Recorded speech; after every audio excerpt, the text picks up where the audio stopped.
joining us today at the Repair Festival Aotearoa webinar, which is being brought to you by the Repair Network Aotearoa. I'm Fiona Lavin, the Sector Program Manager here at WasteMINZ, and I'm going to start us off today by grounding us with a karakia. Tutawa mai I runga, tutawa mai I raro, tutawa mai I roto, tutawa mai I waho. Kia tau o te Māori tū, te Māori rora, ki te katoa. Homie, hui, taihi. Firstly, housekeeping. Just to remind everyone that our session today will be recorded and the recording will be shared afterwards with everyone who is registered. You'll be able to use the Q&A section to ask any questions that you have for the end of the webinar. Firstly, though, I'm going to pass over to Brigitte today, who will be facilitating the webinar. Thanks very much, Brigitte, and I hope everyone enjoys. Kia ora, Fiona. Really appreciate the introductions. It's wonderful. And yeah, welcome to another Right to Repair webinar, which we are holding during Repair Festival Aotearoa, which is very exciting. And we have got a beautiful lineup of speakers that share with you their thoughts on right to repair legislation in Aotearoa. Could I please have the first slide, Fiona?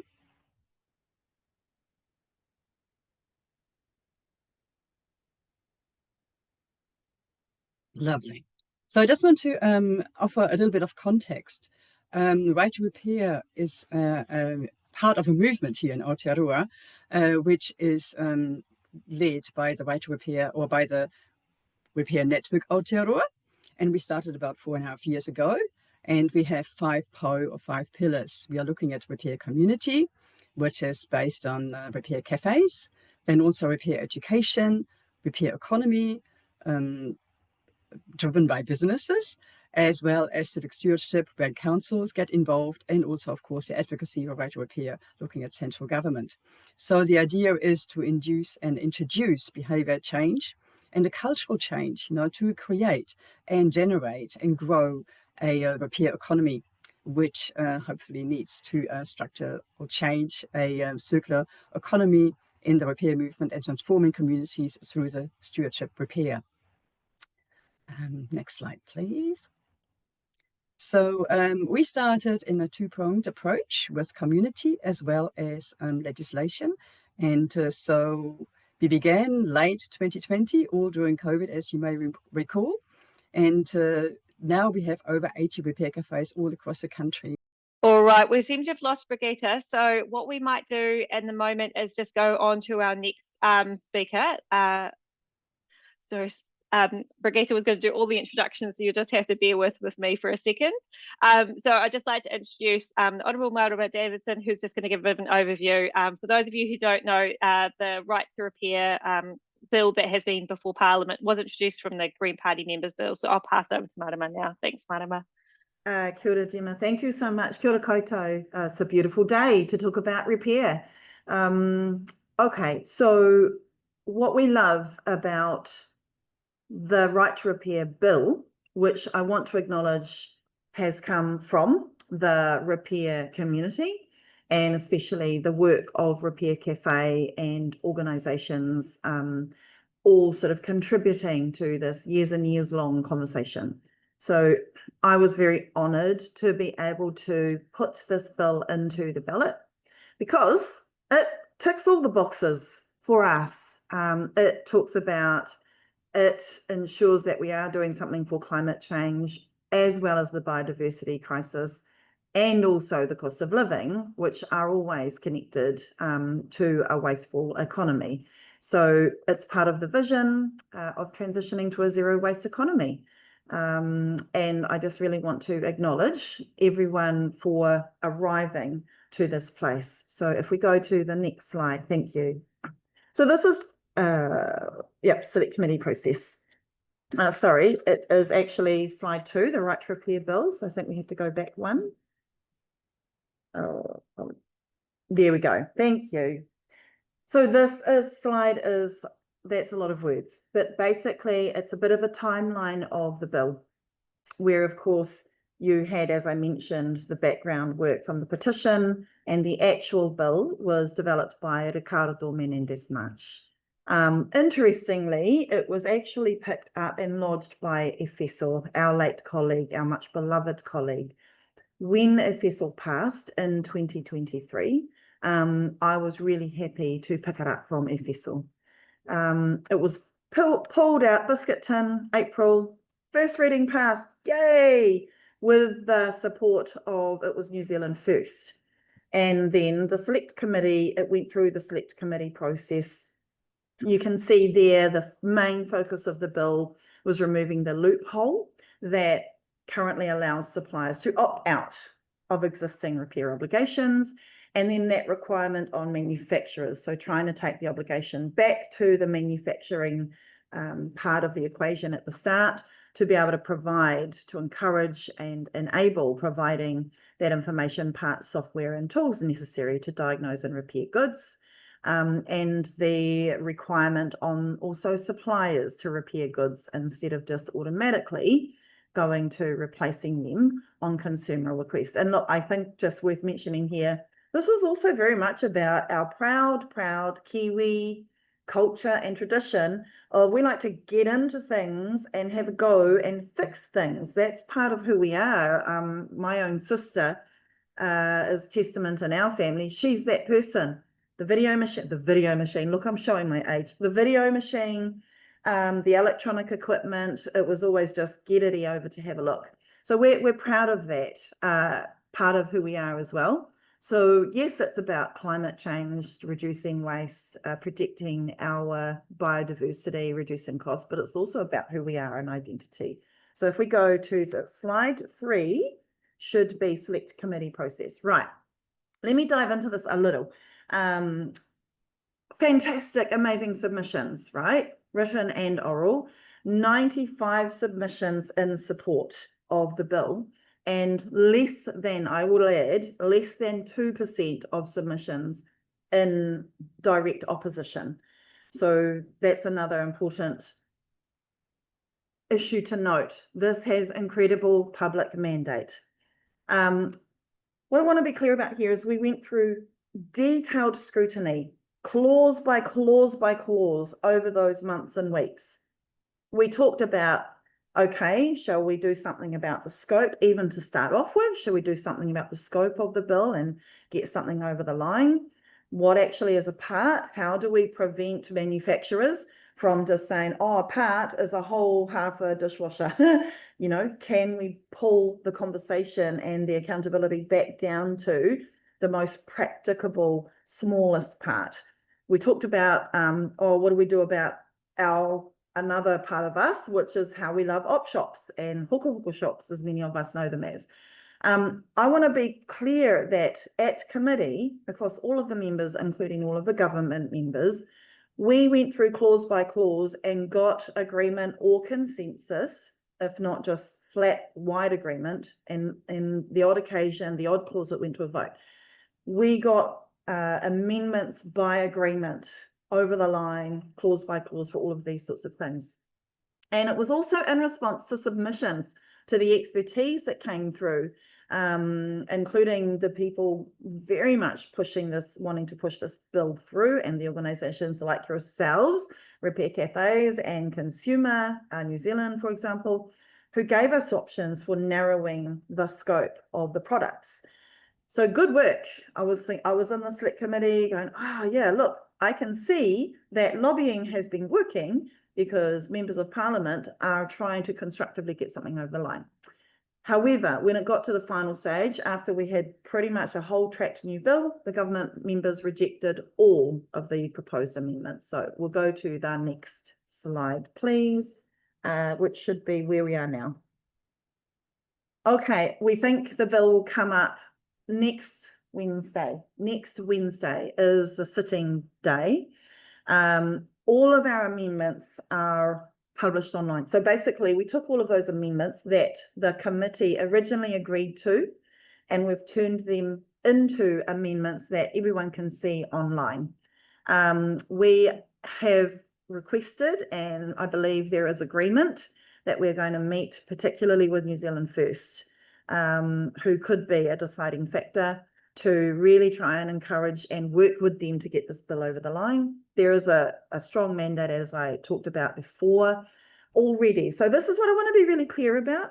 No matter what happens, this work that has happened on the bill is not in vain. So we've done a lot of work already with using good use of parliamentary advice, departments and resource to come up with a strongly mandated version of the bill. And that's why the community lobbying is super important. Might I have one more, or is that? Okay, so that's me. Those are my slides. I've already taken up too much time, and I am going to allow us to go to the next person. Thank you very much. Great, thanks so much, Marama. We'll move on to Alex. Kia ora koutou. So I'm Alex Sims. I'm at the Business School, Department of Commercial Law. If you can go to the next slide. And well, I'm an academic, and I've been working on various things, including right to repair. And I've been a member of the Right to Repair Aotearoa Coalition since 2022, the end of that year. And my background, and why I've been doing this, is I've got a background in consumer law and intellectual property law. So both of these come together, because quite often academics have been coming from one of those angles. So I get a broader mix. And I've been interested in right to repair for many years. And in fact, just very quickly, the way it sort of started off was that I was asked if I could write on right to repair for a sort of an opinion piece for somewhere. And I thought, yep, I'll write it. And that's also snowballed from there. Whereas most academics do their work and then write their opinion pieces. This was the other way around. So I've written lots of different stuff, book chapters, articles, all that type of stuff. And I'm currently working on an article about planned obsolescence, but technically it's wider than planned obsolescence. It's product obsolescence, because I can talk to people later about it. There is a difference between that, and that's really me. I'm more interested here, like what Tom has to say, than anything else. But yeah. Thanks so much, Alex. I think you undersold yourself a little bit there, but thanks. Brigitte, I see that you're back online. Did you? Yeah, I'll just quickly pop in. Thank you so much for taking over, Fiona, and everyone to contributing. Sure. Next slide, please. If we try again. I can see the repair cafés as another one. Yes. Okay. So this is the Right to Repair Coalition, which Alex and Paul are a member of, and we've been working since 2021 together to write our first ever Right to Repair petition here in Aotearoa, which went through the processes, also the select committee and so forth. And then we were fortunate enough to be approached by the Green Party, which Honourable Marama Davidson already shared with you. And yeah, and we keep on going, never mind, you know, what government decides.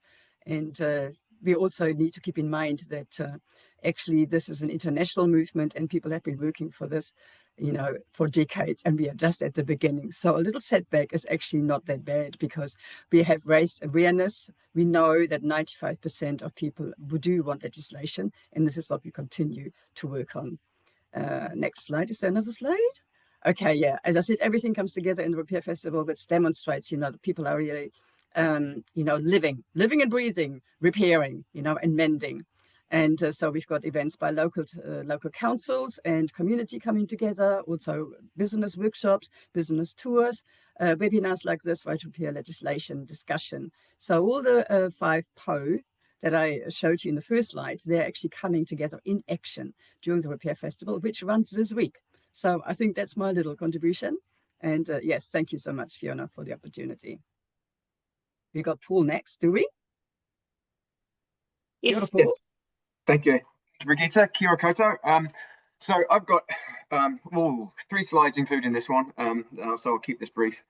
So I'm Paul. I'm a design engineer by trade, and I do some. My interest is in product durability and repair, and really why products that should be durable are not as durable as they should be, and how we got here and how we can change that. So I work through Fixed First, which is which you're looking at, and I do some consultancy work with businesses and organisations to try and campaign and promote repair, and to give them practical solutions for how they can actually implement more repairability in their products. And I've been part of the Right to Repair Aotearoa Coalition, I think, since it started. Brigitte will correct me if I'm wrong there, and if I'm exaggerating. And I contribute research, investigations, and general campaigning for right to repair legislation. So next slide, please. So my interest in this, and I was triggered recently from some of the comments made in response to the bill coming from some of the government members that said, well, the problem with this bill is it's not going to fix product obsolescence. And that triggered me, because of course it's not, because product obsolescence is something that's been progressing for over a century to get us where we are. And it's great that Alex is writing about this as well, because I think the more we understand where we've come from with this, the more we can do to try and fix it. So we can trace it back, and you can split it into two things: physical obsolescence and psychological obsolescence. So physically, you can trace it back to light bulbs, and way back to a cartel of light bulb manufacturers that actually planned and implemented processes that reduced the length of time that light bulbs last. They physically reduced the durability of the light bulbs so they could sell more of them. And if you fast forward now, you see examples of that and how that's progressed. Product obsolescence has got far more complicated and far more involved than simply making products burn out quicker. So now we see things like rechargeable batteries that are soldered or glued into place, and those batteries will wear out, and they're consumables. So there's no excuse for not making them replaceable and repairable. So when those batteries wear out, then the whole product's dead if you can't replace the battery. So there are subtle ways that companies can make products less durable physically. From the psychological side, which is probably the more insidious one, it goes back again for about a century, but it really took off in the 50s. And that was an idea that was coined by this guy, Brooks Stevens, which has the great quote that says, it's the desire to own something a little newer, a little better, and a little sooner than is necessary. And that was the start of seeing things like styling changes, new models being released every year, where the new model is no better than the previous model. It just looks a bit different, or it has a few different features. And the idea backing that up with some really intense marketing is to say the thing you own is old. It's no good anymore. You need the new thing. And so it encourages us and the market not to keep the things that we've already got. And so when those things fail, when they get faulty, we don't repair them because there's something newer and better that we need instead, when actually repairing the thing we've got is potentially the best path. So this has been going on for about a century, and could talk forever about it, but the overview is that by putting into place some repair legislation, it's a way to start to change this. But one repair bill is not going to fix this entire system. We need more than that. So flick it on to the next slide, please, Fiona. And for me, the point of legislation and repair legislation is that it's got to shift expectations away from this. And it's got to shift expectations, and this is for consumers, for businesses, that products can and should be durable and repairable. And we've been moving away from that gradually for decades. And we need legislation is the tool that can help us shift back to it. And when I say legislation here, I don't mean necessarily that we need full national legislation. This could be implemented locally. It could be implemented voluntarily, and we're starting to see that in some businesses and that start to happen. But it needs to be more than just a right to repair bill.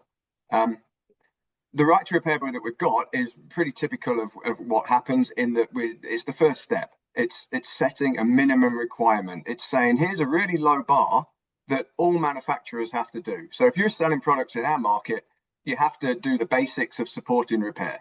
You don't have to do any more than that, but you've got to at least do that. And that's a great start, but it's not a fix. What we need to do then is start to tackle the market and start to look at how can we shift repair from being this legislative thing that you have to do to something that you want to do. Let's make repair desirable. And that might be something like repairability labels, and say, okay, so let's put something in there like a repairability label that tells consumers which products are more repairable, And so that encourages us as consumers to choose more repairable products. And that encourages businesses and the manufacturers to start to compete on repairability. So now it becomes an advantage to them to make their products more repairable. And because we're trying to fix something that's been going on for about a century, we need some form of legislation that's going to stimulate the repair economy. There's no point having products that are technically repairable if we haven't got the expertise to actually repair them.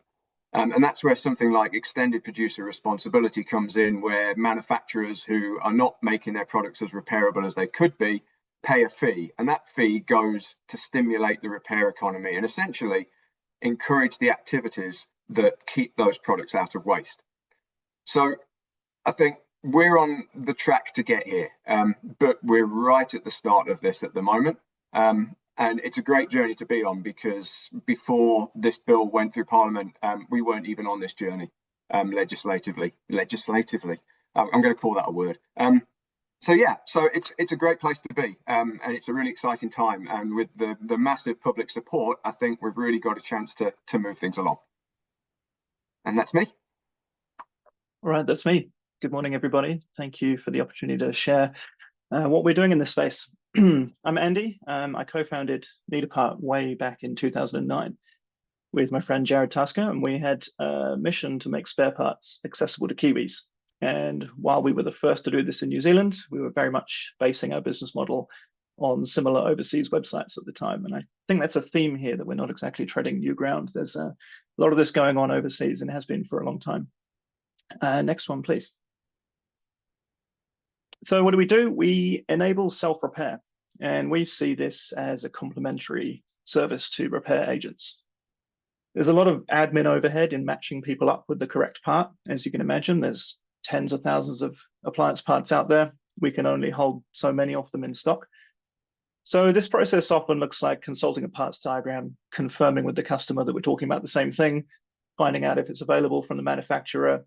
Has it been made obsolete? Has it been replaced by another part? How long will it take to arrive in New Zealand? We have to order it in, etc. So for many repair agents, this is not a good use of their time when they could be fixing things. So we've built dedicated software systems and processes to make identifying and sourcing parts as simple as possible, but still very much a complementary service. We only help people who know what's wrong with their appliance. So, if the washing machine door seal has perished, needs to be replaced, we can help with that. But if customers call us up and they actually don't know what's wrong with their appliance, or it's getting a bit too technical, absolutely, that's where repair agents come in. So next one, please. And again, please. So there's 3 tiers to our relationships with manufacturers.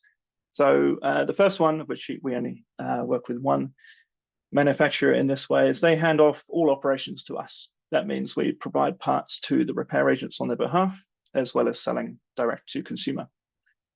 And the next one is where we handle B2C, business to consumer operations. So we're not exclusive. Repair agents can still get their parts directly from LG or Sony.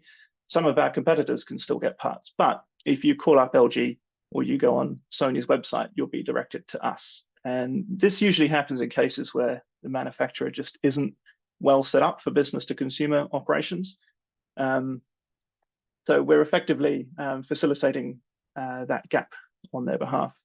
And just wanted to call out, with Sony as well, we're doing some work for them, which they specifically call self-repair. They're proactively publishing materials online. So if one of your headphone earbuds falls out on a crowded bus and you can't get it back, speaking from experience here, they proactively publish materials on how to buy a new one and repair that with your other headphone. And the key point here is that they are doing this in other markets already. Most of our instruction from Sony is, here's what we're doing in this other territory, can we just replicate that here? And so the third tier of relationship is one of mutual benefit, where effectively we don't have a real relationship with these brands. They don't refer us in any way, they just let us sell their parts. And some of these brands sell parts direct to consumer themselves, but perhaps recognize that the more channels there are for customers to find parts, the better it is everybody. And yeah, sorry, moving on to the last one from me. Something we've already covered here and we all know about. The public greatly support this, but just wanted to share from my own lived experience that a significant portion of the reviews we get from customers specifically reference and acknowledge that their appliance was likely destined for the landfill without our help. That's me. Thanks, everyone. Thanks, Andy. And last but not least, we have Tom. I'll just take myself off mute so you can hear me, everybody. Kia ora, good morning. It's super interesting to listen to everyone. Quick intro from myself. I'm the Managing Director of Marzocco here in Aotearoa. We build espresso machines. We're a manufacturer, but we're not just sort of fixing machines. We repair and we refurbish and we renew. And we think that's good for business, it's good for people, and it's great for the planet. So built to last, supported for life. What does it mean? Well, it's not just a brand line, you know, it's fundamentally a business model for us. You know, we've always believed that durability is the ultimate form of sustainability, and that was touched on earlier. You know, our machines are built to last, and our commitment is to support them and our customers for life. You know, it's not just about selling more things at any cost. It's about doing the right things for the right reasons, in our opinion. We click through, please. So in saying that, you know, what does that mean for us? Well, since 1927, we're an old company, and New Zealand was the second market globally that Marzocco sold to. We've been here for a long time. We've embedded repairability into our design philosophy, and that's been really key to making machines of a certain quality that can be repaired, reused, or, if needed, recycled. And on top of that, yes, we have newer products than we made back in 1927 with new technologies. But in recent years, we've really adapted our design philosophy to be able to retrofit new technology back into our existing fleet of equipment that we've sold across the country, which gives, you know, our customers and their customers the opportunity to upgrade without investing in a whole new piece of equipment. Beyond that, the product side, we invest quite heavily in training, and in our initial team, yes, we're very competent. We have training from our head office, but we're part of a global network and we're very connected in that sense. And one of our key things that we do is that we train technicians and coffee roasters or service partners nationwide. And we do that to just really let our knowledge flow rather than hold it back. It's a key to supporting products in market, but it really sort of underpins that repair really is not an afterthought. You know, it's just sort of part of our DNA. We want to fix the things we make and let others do that too, and not sort of hold it back. Can we jump to the next slide, please? And so a few years ago, so 2018, I'd been lamenting that we have been very successful in market, and we sold probably the highest per capita in the world number of Marzocco machines into a single market, which speaks to how much we love our coffee. But what that meant was there's only so many machines you can sell. It's like, how many cars do we need if we've got cars already? But we acknowledged that represented a fundamental business opportunity. And so we developed a refurbishment program. And this refurbishment program internally within our business was to really demonstrate what a quality repair offering could look like. And so all machines, be it a home machine or a commercial machine or maybe a coffee grinder, would be stripped down, tested, rebuilt, and then re-put back into the market with a new warranty. And the results of these sort of repaired and refurbished offerings is that they're in essence the same quality that you would expect from a new machine. And our factory will certify those and sign them off. And we extend those same warranty provisions as a new machine. And our customers trust it because they see no real compromise in the quality that we're offering. And that's been key to our success. Can we jump to the next slide, please? So just to sort of speak a bit more to this, you know, we see this as a real premium, sustainable alternative to buying new equipment. And, you know, that's our hot take on it. But the impact that we've had really speaks for itself. The demand for a repaired or refurbished machine means that we have a wait time of about 6 to 8 months. You know, we've wanted to embed a circularity in our business. New Zealand as a country is a country of tinkerers, repairers with great ideas and innovation. And I see that as the opportunity we have in New Zealand at Marzocco as part of a much larger global group to influence our wider global operations. And I'm pleased to say that we are doing that and we're having a powerful impact. Our customers see what we're doing as a very sustainable premium choice, you know, and it's strengthened our loyalty to them. Many of our customers are embracing B Corp certification, and working with like minds and doing the right things for the right reasons makes sense.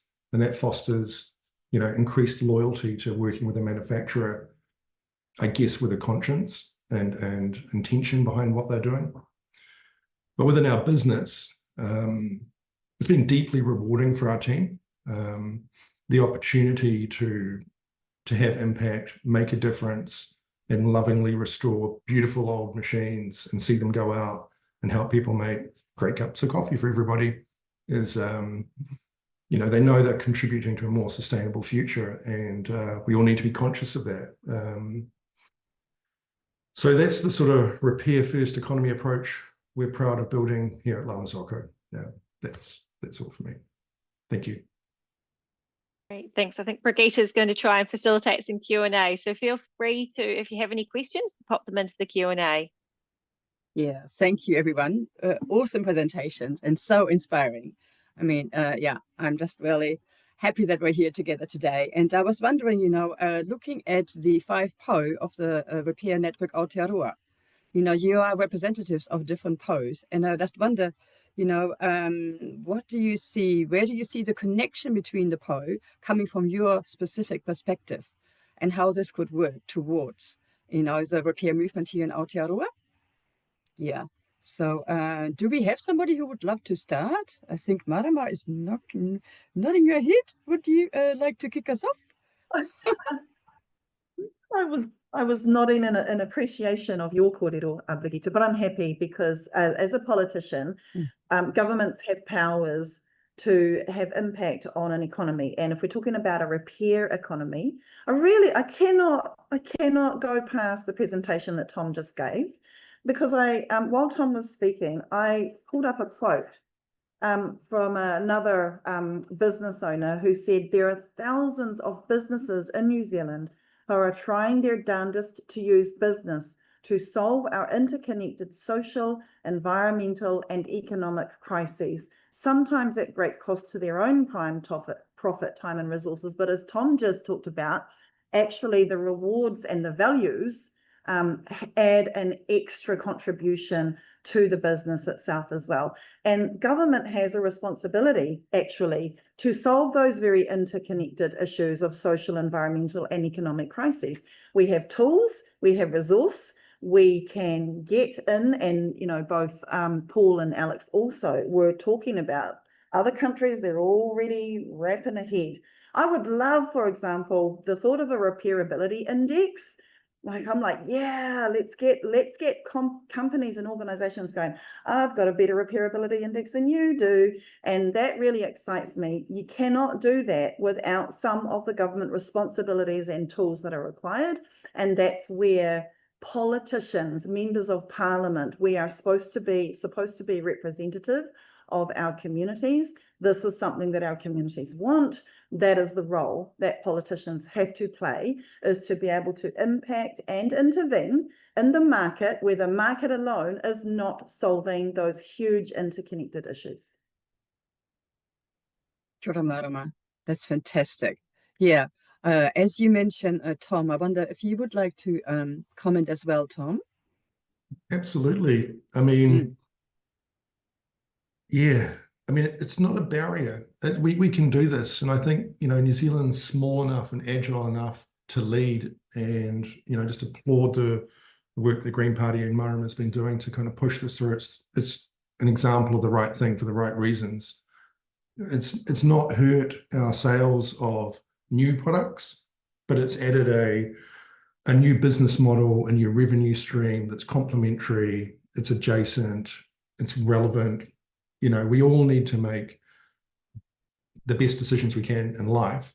And when it comes to buying products and choices, I love the idea of the index, but we need to buy once, buy right. And that's, with longevity in mind, and longevity of the things, but then their afterlife, and what happens next. It's been great for us. I think it's realistic to think that other manufacturers can embrace this, and they might sit and go, that's just not what we do, and not have the sort of mental flexibility to embrace it right now.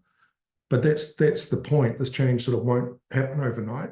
It's about sort of setting expectations that even the most sort of traditional and slow-moving industries can adapt. And I'd like to think for a near 100-year-old business from Florence in Italy that we can demonstrate that we can do it. Others could too. Brilliant. Thank you. It's so inspiring. And as you both say, this also relates to many, many businesses here in Aotearoa. It's nothing new, really, and we are already doing it. Exactly. So I wonder if maybe Andy would like to comment as well. Sure thing.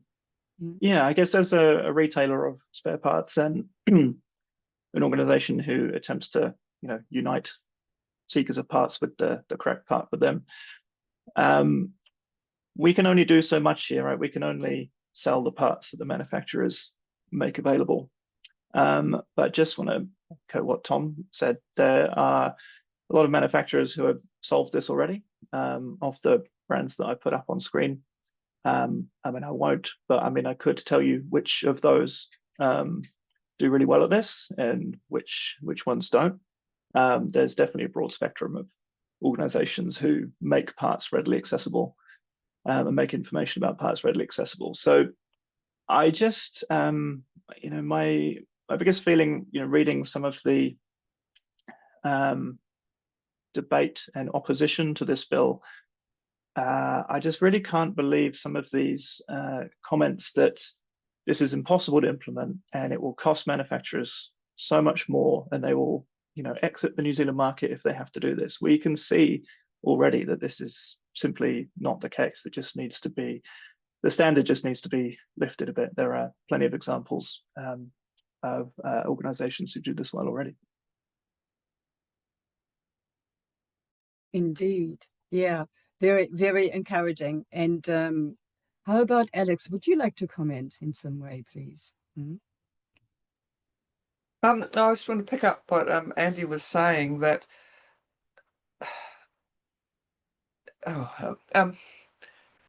it's not impossible at all. You've got big companies that are doing it, and they do it in the rest of the world. So it's almost like, it's sort of, I'm and other people a bit frustrated, because whatever you say, there's somebody saying the reverse and not backing it up either. There's no sort of, I sort of, what research is going on for this.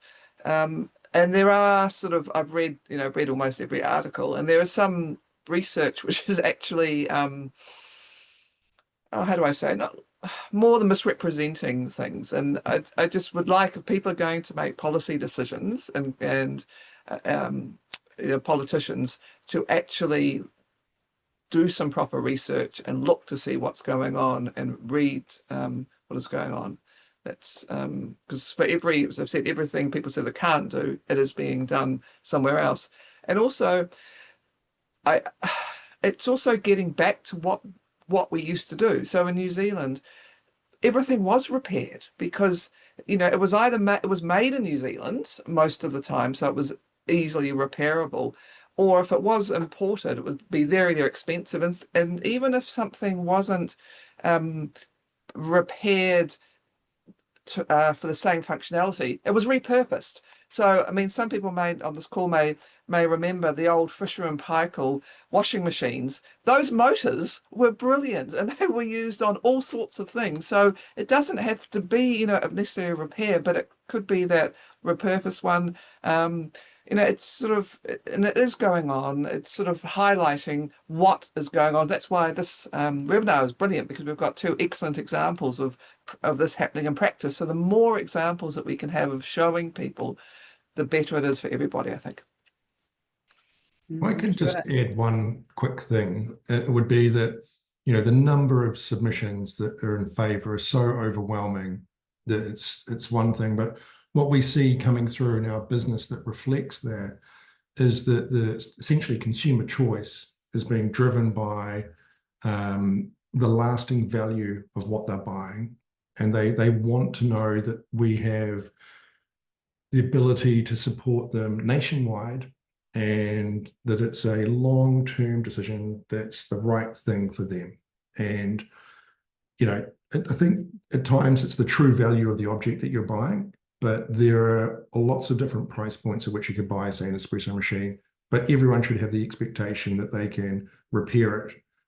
Yesterday, a gentleman I spoke to, and he had two machines that regrettably had gone to landfill, and now he's just sort of coming in and investing in a machine that will be, I would say, with his family forever.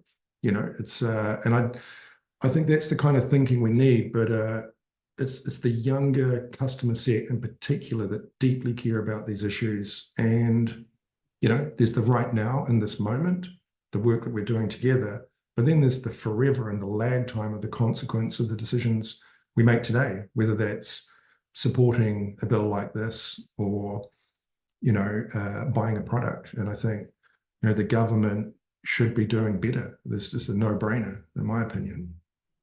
Can I jump in off that? Thank you, Tom, because I want to pick up again. There is something intrinsic when people take what would otherwise be even a perfectly good microwave or a perfectly good coffee machine, and they can see there's something that we abhor, I think, just as human, ordinary people, when we're sort of like, oh, why should this go to the landfill? There's a little piece wrong, or there's a little bit over there.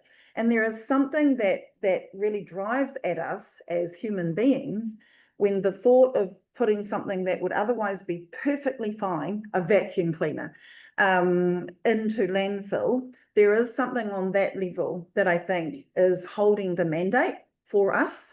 And that's the sort of work that we can continue to really draw on. And we can find that in all generations. We can certainly find that in our older generations who have that memory of, what is it? One of you have come through with that story about the generational food processor that has lasted decades and decades and decades. And so they have that living memory of when we used to do better. We absolutely did. But as you say, Tom, for the younger generations, it's also how interconnected this is to the world that they are going to have to live in. The decisions that we are making today is impacting on their future. So I'm really feeling positive is really my main message about where we can go from here because of the collective work that we've all been doing together. Oh, kia ora, Marama, and thank you, Tom, as well, and Alex. Yeah, I agree with you. Like when we look at the 5 po, they're all interlinking. Like how we like to draw the metaphor is like the 5 fingers of a hand, and they're all connected and they can all play with each other and relate to each other, which means that, yes, there are businesses and community and councils and legislation working all together for the same goal. And I also like to mention that with the Right to Repair Coalition, we actually conducted a survey of 1,500 people through a agency, and the outcome is that 95% of people here in Aotearoa pledge for the right to repair and want things to be repaired. I mean, it's just really, it's it just shows, that this is where people's minds are changing. They're no longer trapped in consumerism. They're actually reflecting, the impact on the planet and on themselves and the future. And I would really like to invite Paul as well to comment on this, because you do fantastic work in this area too. Thanks, Brigitte. No, I would just say, yeah, I mean, change doesn't happen because one person wants the change to happen. Change happens because it's a collective desire, and that's what we're starting to see. I think we're starting to see community want change. We're starting to see businesses make that change and set up and show that it works. And now we're starting to see that that legislation is sort of responding to that. But I would just reiterate that we're at an early stage of this. And we're at an advantage in a way, because we're not the first movers. We're not the first ones to talk about this. We're not the first ones to implement right to repair legislation. So we're in a position where we should be able to pick and choose the best of what's available. And there's evidence overseas, there's a lot of submissions to the bill showed that it works. And a lot of the unintended consequences that a lot of the opposing submissions or the opponents come out with and say, oh, but this will happen and this will happen. We can point to legislation overseas and say, but it doesn't. So I think we've got to keep strong on the journey that we're getting there. It's just not going to happen overnight. And whether this legislation goes through or not, it's the start of something that will happen. So yeah, optimistic here. Thank you, Paul. Yeah, that's wonderful. Yeah, likewise. Because I mean, I can't see any questions in the Q&A. So because I was also thinking, you know, like we've now been together on this journey with the Consumer Guarantees Right to Repair Amendment Bill, you know, for about 1.5 to 2 years. And it's really nice to reflect on this also, you know, the impact it had, you know, on the general public, on politicians, the MP discussions, you know, on the backbenchers and so forth. And then, of course, we went through select committee, and it really gathered momentum. And I think it would be lovely, you know, maybe for Marama to share for you, by you to some of your impressions and of this journey. Thank you, Brigitte. What I am going to do is, for the people who are online, Louise came through online with some fantastic questions about the amendments that I was referring to, and I have dropped in a link where you can find all of our written amendments. And I also, separate to that, I dropped in a summary of the amendments to my original bill, which included things like, I'll just very quickly run through the main amendments to the bill, which include things like a clearer definition of a spare part, reasonable fees for on-charging by repairers, limiting right to repair, so sort of limiting and having product specification that is electronic goods above $100, exclusion of second-hand goods for obvious reasons. I did want to make sure, I actually had to ask the advisors, the parliamentary advisors, because I wanted to make sure that wheelchairs, mobility scooters, or other mobility devices could still be included, given that we're excluding ships.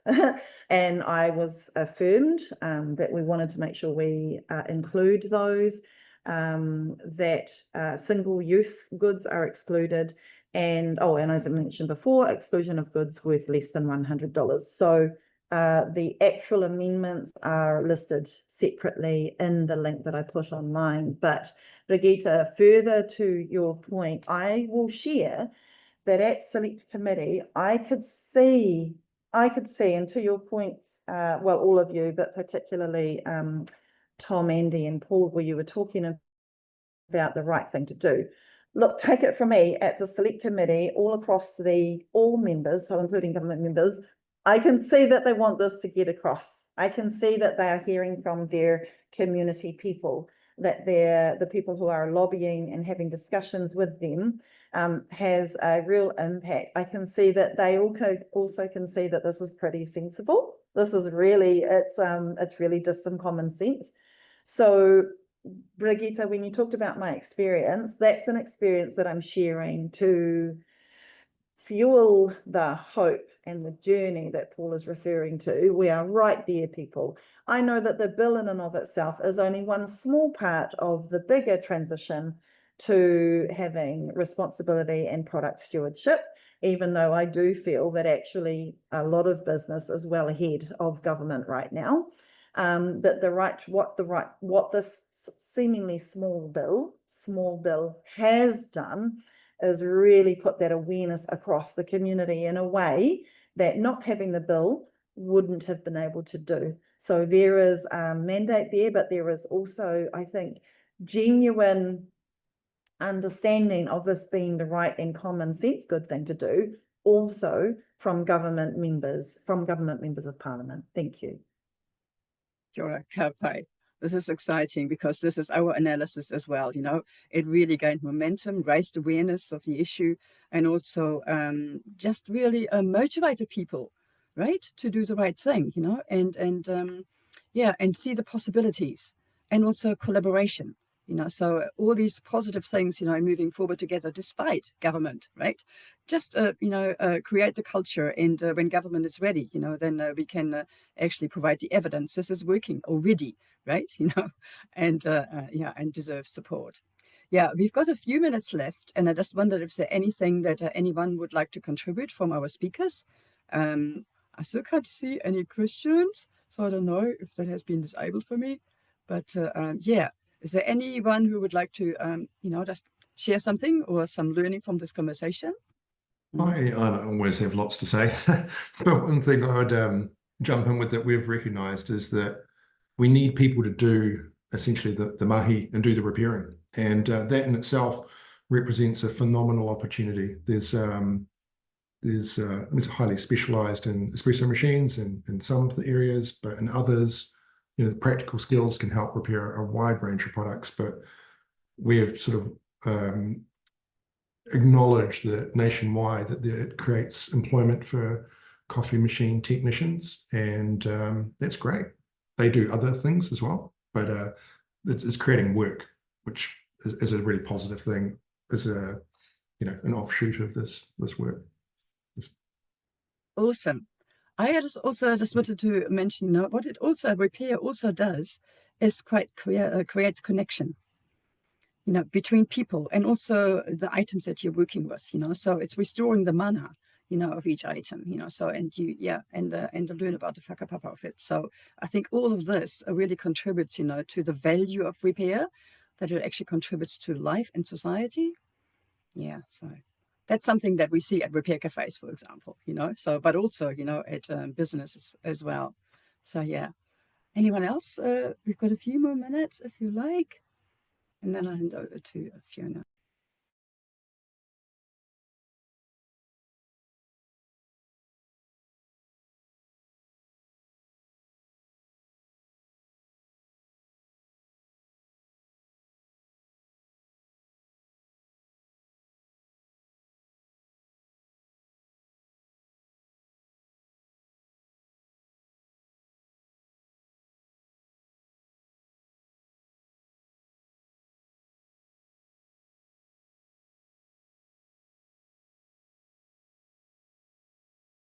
You're on mute there, Brigitte. Oh, sorry. I was hoping that you could unmute Alex, because I think she would like to give a little contribution. No, you don't. Oh, okay. Sorry. My mistake. Anyone else? Raise your hand if you want to say a last word of this amazing conversation. Okay, so that's cool.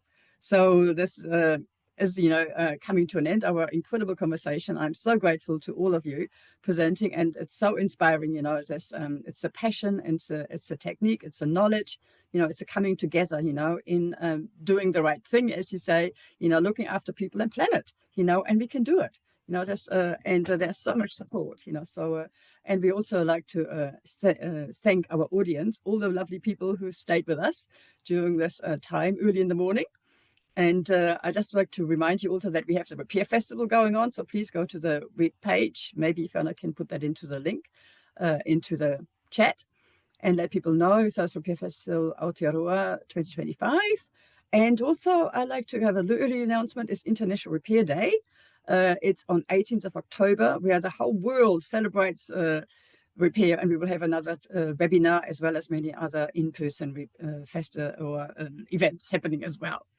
So thank you, everyone. Big round of applause to everyone. This was so delightful, just to have you all here this morning. Kia ora, making time for us. And please, Fiona, can you close us off with a karakia whakamutunga? Kia ora.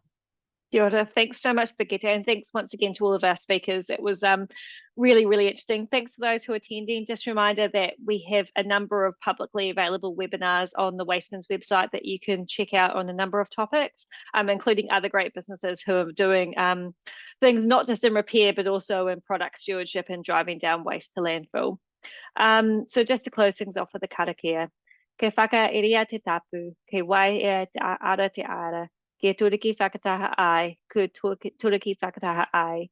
Homie, hui e, tai ki e.